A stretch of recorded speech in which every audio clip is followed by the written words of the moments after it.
Te invitamos a revivir cada una de las jornadas de Confiarse 2020. Cada una de las jornadas de Confiarse fue posible gracias a las empresas miembro y organizaciones que nos acompañaron. Buenos días a todos y a todas. Es para mí un enorme placer y les agradezco, es un honor estar en una disertación en este evento. Les agradezco enormemente que me hayan invitado y poder así compartir con personas de tantos países y tan inquietas en los mismos temas que a mí también me motivan. Así que, bueno, realmente tengo una presentación solamente como para poner el punto y luego me gustaría que podamos conversar. Vamos a, si les parece, voy a intentar hacer esto sin que falle, ¿sí? Yo les quería hablar un poco de las reflexiones que a mí me motivaron estos meses, digamos, de vivir. Yo le decía a Luis más temprano, este fondo que tengo acá atrás de la ventana de mi nueva oficina, que en realidad es un pedazo de mi casa donde me instalé desde el mes de marzo. No volví a la oficina, creo que me fui una sola vez a buscar por la puerta de la calle, digamos, un teléfono nuevo que justo me había llegado, y eso fue todo. Pero no he dejado de reflexionar un poco desde la perspectiva de lo que nos estaba pasando en las empresas. Nosotros gestionamos más de 200 clientes activamente en una enorme, amplia variedad y gama de servicios, así que nos han permitido esto estar en contacto con gente y un poco sentir. Además, ustedes saben que las áreas de recursos humanos son áreas a las que la gente recurre y las personas de recursos humanos también, ¿verdad? Entonces también hemos sido hombro y oído para mucha gente. La siguiente, por favor. Muy bien, yo quería que contextualicemos un poco desde la perspectiva humana. Hay estas tres palabras que definen muy bien lo que hemos estado viviendo y lo que viene por delante en el tema del COVID. Uno es sobrevivir. Sobrevivir es, digamos, la etapa en la que se nos produce un shock y estamos teniendo que encerrarnos y cambiar absolutamente y de manera drástica de un día para otro la manera en que vivíamos y trabajábamos. Yo suelo parafrasear o digamos, asociar esto con un estado como si nos hubiera venido un tsunami y nos encontrábamos todos debajo del agua. Sobrevivir es la etapa en la que solamente buscábamos una salida para respirar fuera del agua y ni siquiera sabíamos muy bien dónde quedaba. En ese tiempo las organizaciones tratábamos de entender cómo íbamos a organizarnos para seguir prestando los servicios que podíamos seguir prestando o acostumbrarnos a la idea de no tener más que terminar alguna que otra cosa porque todo quedó cerrado, pero con toda la gente en sus casas. Por favor, alejar la ventana de la aplicación compartida. No sé, está saliendo una... Ok. En ese tiempo teníamos que hacer todo al mismo tiempo. Cortar los gastos, tratar de comunicarnos con la gente, etcétera, etcétera. ¿Cuál fue la centralidad sin darnos cuenta tal vez en ese momento? La centralidad fue hacer que la gente pudiera operar desde su casa. Y para poder saber que la gente podía operar desde su casa, nos pasó que tuvimos que conocer a la gente que trabaja con nosotros en aspectos que nunca habíamos profundizado. Es decir, cómo son las instalaciones de su casa, qué condiciones tiene, con quiénes viven, qué dificultades o facilidades traería eso para trabajar desde la casa, qué recursos, infraestructura tenían, etcétera, etcétera. Y las personas cómo empezaron a sentirse como un tremendo temor a enfermarse. De a poco se fueron dando cuenta que podían perder el trabajo, sobre todo aquellos trabajadores de empresas que se quedaron sin mercados de golpe, y la gente empieza a emprender cualquier cosa con tal de sobrevivir, pero hay un tremendo estado de shock y todos estamos en la etapa de adaptarnos de manera forzada a esta situación. Una vez que por fin vimos que el aire para respirar quedaba arriba y que podíamos salir, sacamos la nariz afuera, digamos, porque logramos que la organización medianamente funcione en un nuevo estado, ¿verdad? Y vino la etapa del renacer. De a poco algunas restricciones se levantaron y algunas organizaciones y empresas comprendieron que iban a seguir operando. Todo lo relacionado con alimentos, cierta parte del retail, los bancos y las instituciones financieras, etcétera, etcétera, se dieron cuenta que tenían que seguir operando. Entonces, la consigna para las organizaciones fue de qué manera voy a seguir operando cuando no tengo las mismas condiciones de antes. Entonces, por ejemplo, personas que proveían a empresas, que tenían negocios de empresa a empresa, tuvieron que pensar cómo organizarse para tener negocios de empresa familias. No sé si a ustedes les pasó, ¿verdad? Pero pedir un delivery a uno de los restaurantes habituales de uno y que venga el mozo que le atendía en la mesa manejando la moto y con la comida toda torcida en una bolsita de plástico que se mezcló todo el pescado con el puré, etcétera, ¿verdad?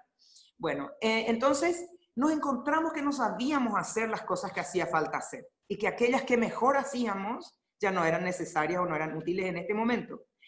Las personas tuvimos que diferenciar entre nuestras habilidades técnicas que eran útiles para un cierto momento y empezar a poner en evidencia las habilidades blandas que eran necesarias en ese momento. La resiliencia, una nueva capacidad de comunicarnos, una nueva capacidad de entender al cliente, cómo relacionarnos con ellos, etcétera, etcétera. La tercera etapa de este, y bueno, y hay empresas y organizaciones, ustedes me dirán, entre el público, algunas todavía estamos bajo el agua en el sobrevivir, otras ya estamos en el renacer. El renacer se caracteriza por entender de qué manera voy a seguir haciendo lo que ya sé hacer y qué cosas tengo que dejar de hacer porque no son útiles al momento. Es decir, cómo mantener activo en actividad el negocio. Y luego viene el prosperar. El prosperar es una nueva etapa, algunos le llaman el nuevo normal, pero en realidad prosperar, así me gusta verlo a mí, como ese momento que vamos a tener, y algunos ya están empezando a tener, donde vamos a entender cómo generamos valor para una nueva realidad. ¿Qué tanto tenemos que transformarnos y modificar definitivamente? Y acá surgen necesidades como no aferrarse al pasado, no seguir enterrados en la idea de esto va a pasar y todo va a volver a la normalidad, sino empezar a pensar ya en lo otro, ¿verdad? Y dejar de ver a las organizaciones como unas cajas para empezar a verlas como unas redes, porque no sabemos cuánta gente y cuánto tiempo vamos a seguir trabajando en home office.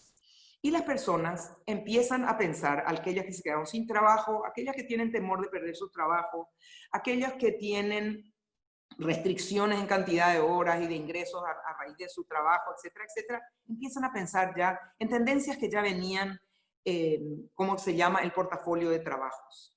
Y de eso vamos a hablar un poquitito más adelante. Pero ya podemos saber que se espera, y esto ya viene de unos años, desde hace unos años, se espera que una persona cambie de trabajo entre 12 y 15 veces a lo largo de su vida laboral y hasta 3 veces de profesión. Y cuando hablamos cambiar de profesión, estamos diciendo que un médico se vuelva un empresario gastronómico, dejando la medicina o achicando su trabajo en la medicina o cosas por el estilo. La siguiente, por favor.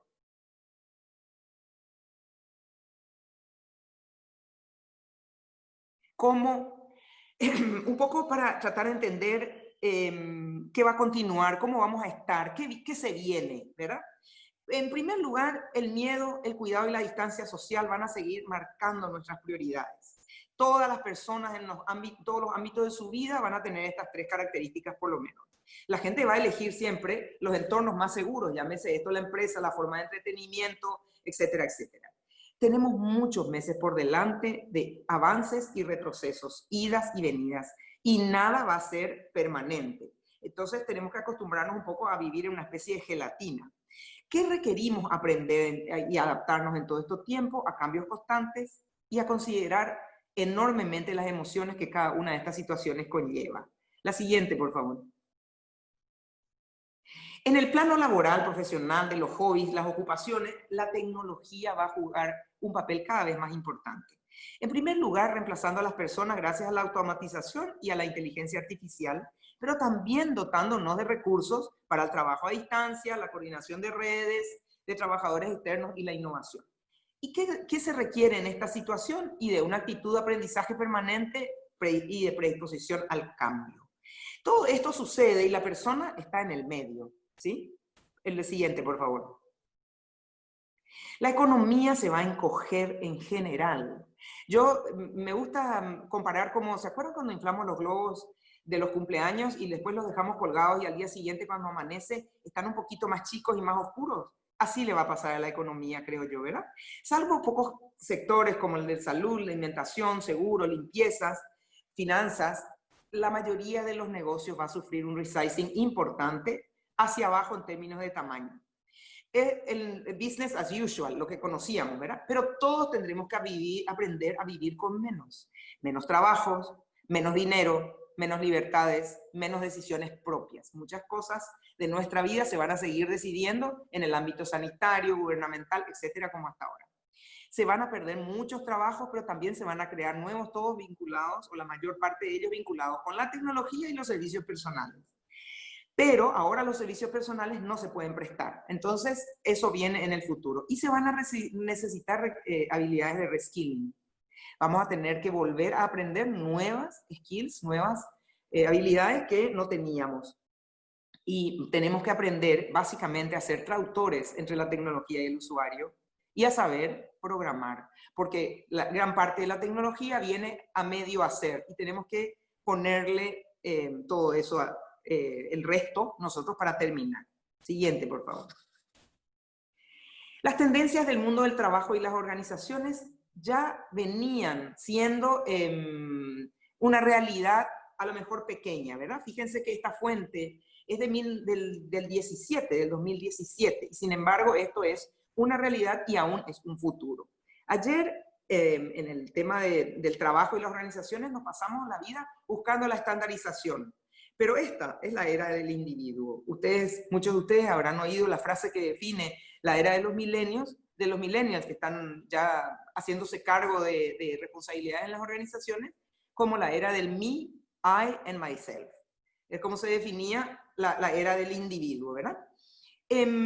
La definición de los trabajos era muy directivo antes y ahora tiene que ser participativo. ¿Por qué? Porque la gente no elige un lugar donde trabajar y se mete allí de cabeza, sino que elige también el trabajo, la forma de trabajar y con quién trabajar. Antes se desarrollaba una vida para tener una profesión y vivir para trabajar, pero ahora la gente quiere trabajar a su manera. Antes el concepto de elegir un lugar de trabajar era hire to retire, o sea, desde el inicio hasta que me retire, pero ahora estamos en el concepto del free agent, o sea, el portafolio. Yo soy como un agente de mi propia vida y de mi propio retiro. Y antes los beneficios estaban definidos porque estos eran los beneficios que las empresas ofrecían o podían ofrecer, pero ahora se pretende, se busca el wellness y el relax y muchos otros conceptos de beneficios que están mucho más centrados en la persona que en el concepto de la empresa. La siguiente, por favor. Las personas cobran un nuevo protagonismo porque otras crisis ya nos vieron levantar la cabeza y todo siempre fue en gran medida gracias a la gente. Nada es reemplazable, es irreemplazable como el principal recurso de un grupo comprometido y unido para salir adelante en una nueva realidad. Por lo tanto, yo creo que esta pandemia, si hay una lección que nos deja es, qué importantes son las personas. Porque teníamos la tecnología, tenemos los locales, tenemos los recursos, tenemos el retail, tenemos la fábrica, pero sin las personas no tenemos nada. Siguiente. Sí. Las organizaciones cambian y se convierten en organizaciones flexibles, ágiles y líquidas. Las organizaciones flexibles, ¿por qué? Ustedes mismos se habrán dado cuenta que cuando mandaron a toda la gente a su casa, en aquellos países donde hizo falta hacer eso una o más de una vez, tuvieron que reorganizarse.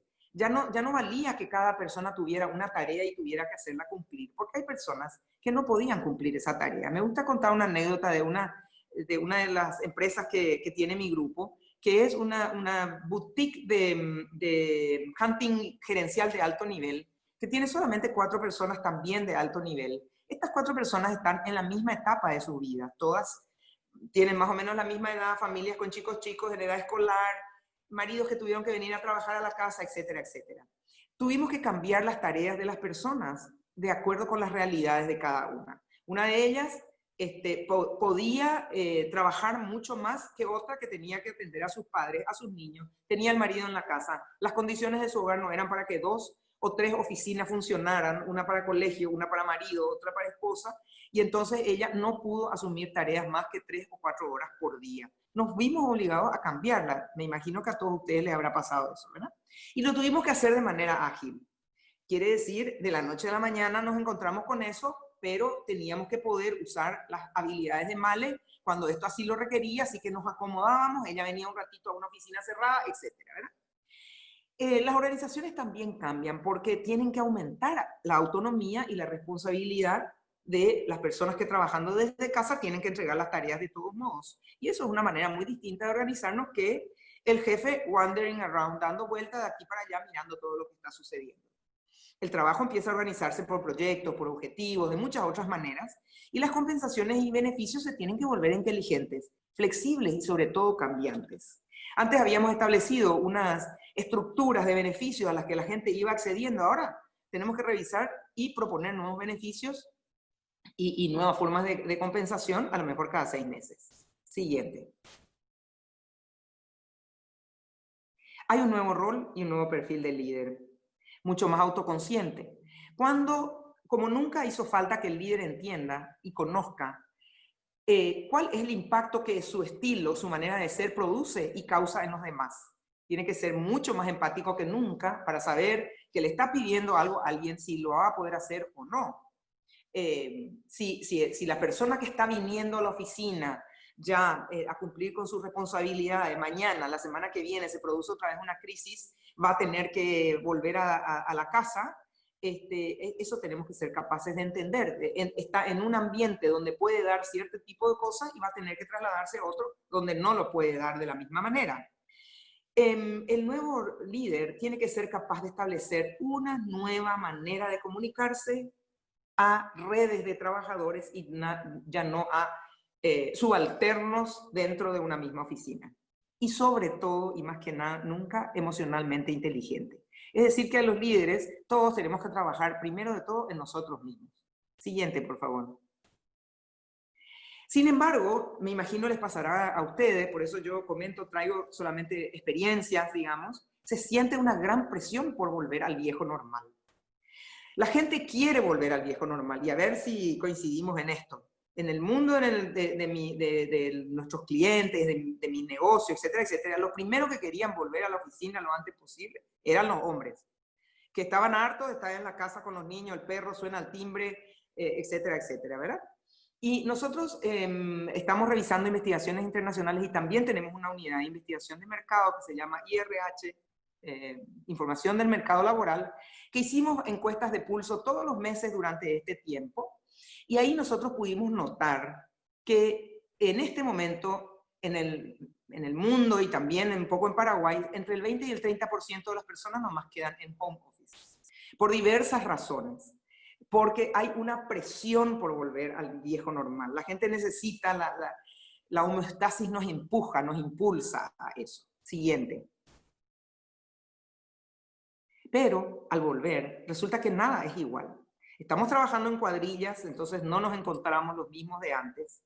No estamos presentes todos al mismo tiempo, igual digamos que la gestión del trabajo es mixto. Se hace muy difícil crear ese ambiente positivo y productivo sin la cercanía o parcial cercanía. Realmente es un ida y vuelta para los líderes, los jefes y las personas, donde hay que estar revisando el cómo nos sentimos todo el momento, ¿verdad? Se requiere mucho de reflexionar, sobre todo aprender, entender qué no sé y desaprender todo lo que yo creía que era la llave de la felicidad y que ahora no me sirve más. Siguiente, por favor. El COVID, sin embargo, para reflexionar un poco, esto era un poco relatando la situación así como la estamos viviendo, ¿verdad? Y que espero haya coincidido en algo con las experiencias que ustedes también están teniendo. Pero ahora un poco para reflexionar hacia el futuro y qué nos deja de aprendizaje en términos humanos el COVID. Para mí pone en evidencia dos perspectivas de manera muy radical. Y para darles estas partes yo me apoyo mucho en las ideas de Humberto Maturana y de Bernardo Toro. Siguiente, por favor. Primero, la aldea global. ¿Ustedes se dieron cuenta hasta qué punto a todos en el mundo, por primera vez, por lo menos en la historia, nos pasó exactamente lo mismo? Y así nos dice Bernardo Toro, estando en riesgo la supervivencia humana, reaccionamos desde un paradigma de preservación de especies. Nosotros que éramos la maravilla del futuro, la tecnología dando vueltas, etcétera, etcétera, resulta que somos solamente una especie de seres humanos, la misma. El mundo entero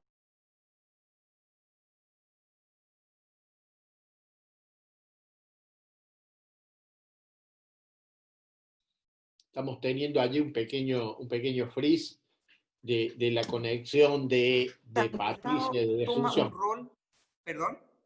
Adelante, Patricia. En este nuevo paradigma de sobrevivir, el Estado retoma un rol regulador de altísimo impacto al que no estábamos acostumbrados.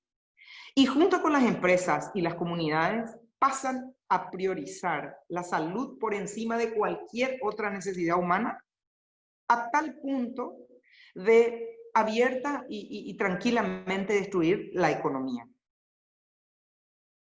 Pero esto no nos sucede en la Argentina, en el Paraguay, en Bolivia, en España. Esto sucede en todo el mundo. Le sucede a todas las razas, a todas las religiones, todas las diferencias se quedan en un segundo lugar. Acá es preservar la vida y reaccionar como una especie en supervivencia. Siguiente, por favor. La centralidad de todo es la persona humana, sin distinciones de género, de condición, de clase social o de raza. Solo importa la salud. Nos reconocimos como de la misma especie y aceptamos que el otro, aunque puede ser distinto, desconocido, para mí está en África, está en Islandia, es tan digno de la salud como yo.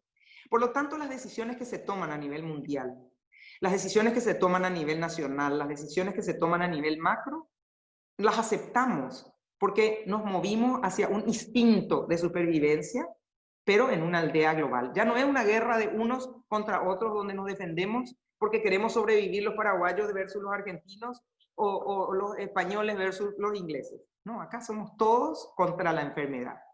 Siguiente, por favor. Hay un nuevo protagonismo de las personas, es el otro enfoque, que están en el centro de todo. Tal vez el mismo protagonismo que siempre existió, pero que no teníamos tan presente como tenemos ahora, la importancia del ser humano. Este es un nuevo protagonismo global y universal, que pone el acento en el cuidado y en la tremenda evidencia del valor de la presencia humana en el quehacer social y económico con el que nos encontramos en esta ocasión. Las máquinas, el capital, las inversiones, la innovación, depende de que exista personas con voluntad y compromiso que lo quieran llevar adelante. Y eso nos dimos cuenta como nunca y además es global. Este nuevo paradigma de la supervivencia nos pone frente a la necesidad de aprender algo que estos autores en los que yo me inspiro para esta reflexión nos vienen diciendo ya hace unos años, pero los tomamos como algo que tenemos que incorporarnos más a nuestro quehacer.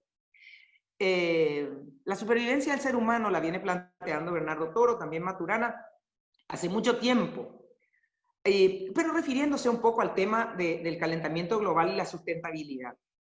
Entonces yo tomo ese concepto, esas ideas de ellos y esa urgencia que ellos nos plantearon y la pongo ahora como diciendo, esta pandemia nos trajo para poner en la mesa con urgencia algo que veníamos haciéndolo porque nos gustaba, porque nos parecía, porque algunos estamos convencidos, pero no todos éramos militantes.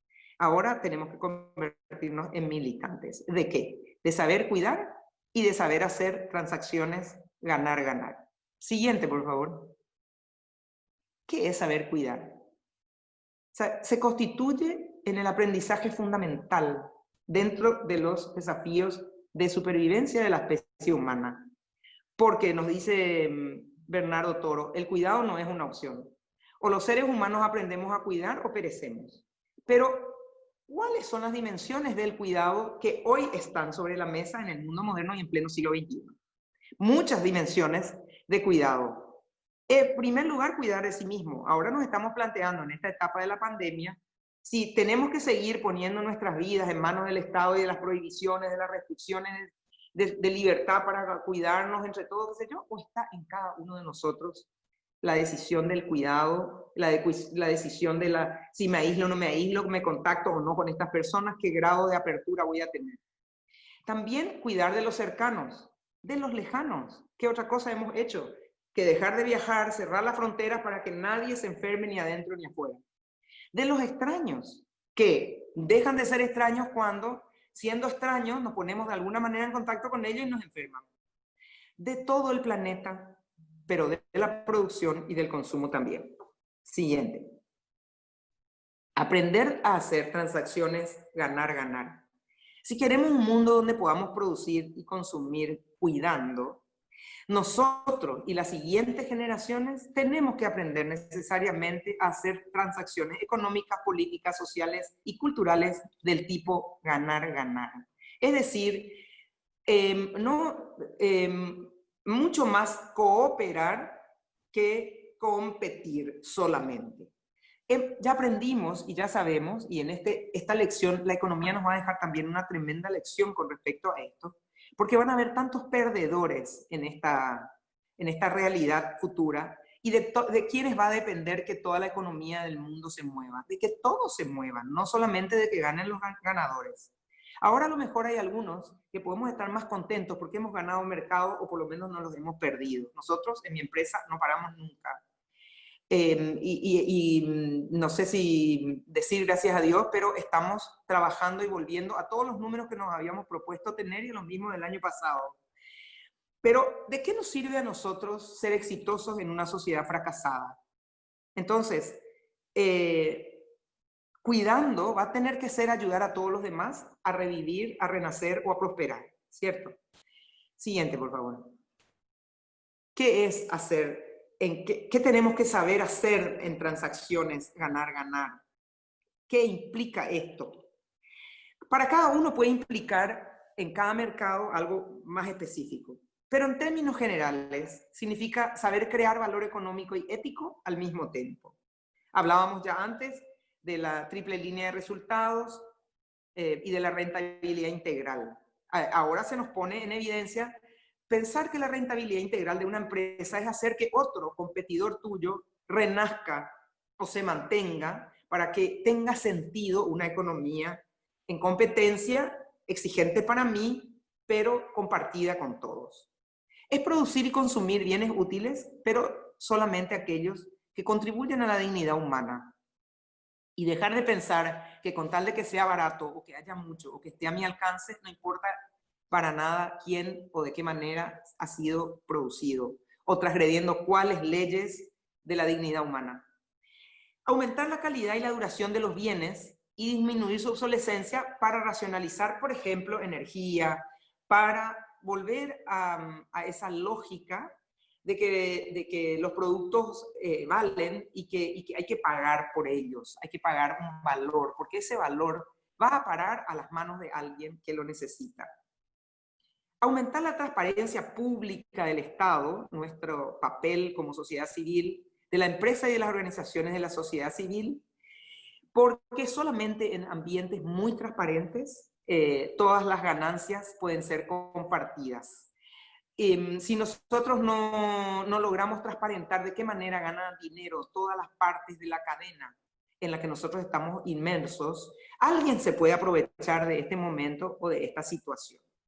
Y fomentar el consumo consciente, que es el consumo de cuántos de nosotros nos dimos cuenta la cantidad de cosas que teníamos o que perseguíamos que en realidad no necesitábamos. Entonces, es un momento para reflexionar, es un momento para borrón y cuenta nueva, es un momento para dar vuelta a algunas páginas en las que hemos estado leyendo o caminos que hemos estado transitando, dándonos cuenta que es el ser humano el destino de todo lo que nosotros hacemos. Somos las personas el destino de todo lo que nosotros hacemos. Nosotros podemos tener un ego enorme y querer ser exitosos, pero todo lo que nosotros hacemos va a pasar por las personas. Se dirige a las personas.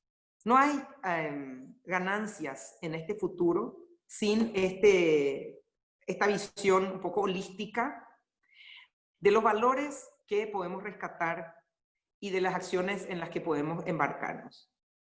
Siguiente, por favor.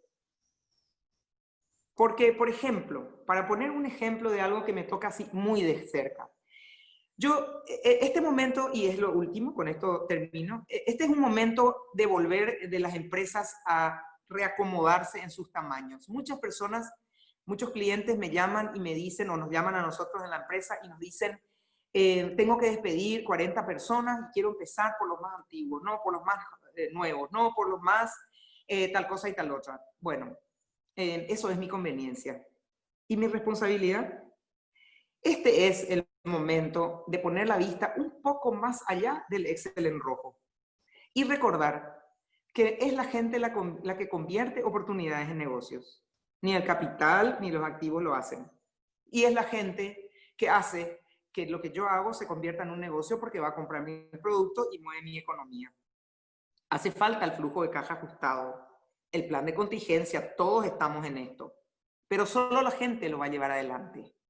Entonces es el momento de pensar que el talento humano que tenemos, que se puede reciclar y que de hecho es el mayor capital que tenemos en este momento. Un grupo comprometido y responsable, que fue cuidado durante todo este tiempo y que fue ayudado, también es capaz de ayudar para lo que se viene en la prosperidad. Siguiente, por favor. Muchas gracias. Me quedo a disposición para lo que haya lugar. Patricia, muchísimas gracias. La verdad que has puesto en palabra muchas cosas que por ahí sentimos e intuimos.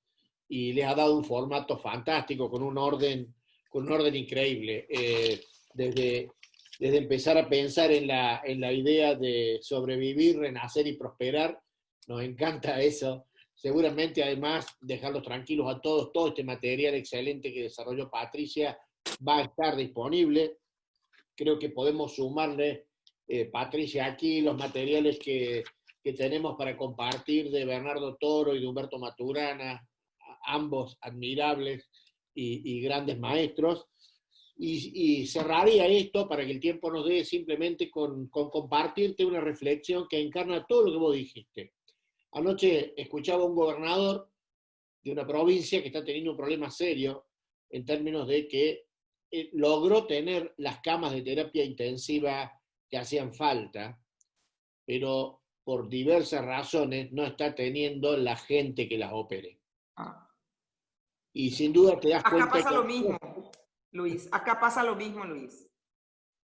Y eso nos está enseñando que hay cosas que se compran con dinero y otras que se compran con un fuerte nivel de conciencia, y para las que hace falta además tiempo, inversión y prioridad. Así que yo te agradezco, Patricia. Estamos recibiendo comentarios de que todos están percibiendo tu ponencia como algo brillante. Así que volvemos a repetir el muchas gracias y quedamos conectados, además, desde la gente de ADEC, que ha sido la que nos ha recomendado a Patricia para este segmento. Así que un gran aplauso virtual, Patricia, y seguimos en contacto. Muchas gracias a ustedes, de nuevo les reitero, me quedo a disposición y encantada de estar en contacto en esta organización tan respetable y respetada, que espero que volvamos a vernos pronto. Les agradezco sus comentarios que estoy viendo en el chat y me quedo un poco pendiente en mi dirección. Estoy en todas las redes, así que búsquenme y me encuentran. Y con mucho gusto podemos mantenernos en contacto profesionalmente o personalmente. Y ahora me quedo atenta, con mi micrófono en silencio, recibiendo un poco más de nutrición de este evento. Gracias, Luis, y gracias a todos y a todas.